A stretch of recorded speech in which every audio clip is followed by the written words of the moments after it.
జయ శ్రీరామ్. నా పేరు ఈశ్వరయ్య. నేను ఇక్కడ అంజనాద్రి గుడి వద్ద 43 సంవత్సరాలుగా కమిటీ చైర్మన్గా చలామణి అవుతున్నాను. చిత్తూరు జిల్లా పలమనేరు నియోజకవర్గం మురం పంచాయతీకి చేరిన పెంట చెరువు వద్ద అంజనాద్రి గుడి అని పేరు పెట్టుకుని ఇక్కడ వీరాంజనేయ స్వామి పల్లవ రాజులు నిర్మించినట్లు పెద్దలు చెప్తా ఉన్నారు. దాదాపు 400 సంవత్సరాలు అయినట్లు పెద్దలు చెప్తున్నారు మాకు.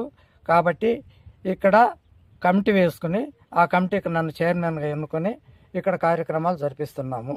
ఇక్కడ ప్రతి పౌర్ణమి పూజలు ఉంటాయి. పౌర్ణానికి దాదాపు 2000 నుంచి 3000 మంది దాకా వస్తూ ఉంటారు భక్తులు, పర్యాటకులు అంతా కూడా. మరి అది కాకుండా హనుమత్ జయంతి, జనవరి 1 ఇట్లావన్నీ కూడా జరిపిస్తూ ఉంటాము. జనవరి 1 హనుమత్ జయంతికి చాలా ఎక్కువ సంఖ్యలో జనాలు వస్తూ ఉంటారు.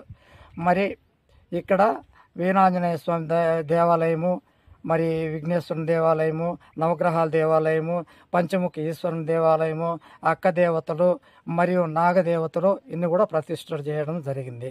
మరి గుడికి వెనకాల గోపిక కృష్ణ బృందావనమని ఒక్కటి ఏర్పాటు చేయడం జరిగింది. దానికి ద్వాపర యుగంలో ఇప్పటికీ పిల్లలకు చాలామందికి పురాణాలు తెలియవు. కృష్ణుడు అంటే ఏమీ, గోపికలు అంటే ఏమీ తెలియదు. కాబట్టి ఇప్పటి పిల్లలకి అవసరమయ్యే విధంగా ఈ కోనేరులో బృందావనములు అష్టభార్యలను మరి కృష్ణుడిని ప్రతిష్ఠ చేయడం జరిగింది. మరి పర్యాటకులు మరి భక్తులు ఇక్కడికి వచ్చి ఆహ్లాదకరమైన వాతావరణం ఇక్కడ గుట్ట పైన దేవాలయం ఉంది, పక్కనే చెరువు, సముద్రం లాంటి చెరువు ఉంది, చుట్టూ అడవి ప్రాంతము ఆహ్లాదకరంగా పచ్చదనంతో కూడి ఉంది. మరి ఆంధ్ర, కర్ణాటక, తమిళనాడు నుంచి ఎక్కువ సంఖ్యలో పర్యాటకులు భక్తులు వస్తుంటారు.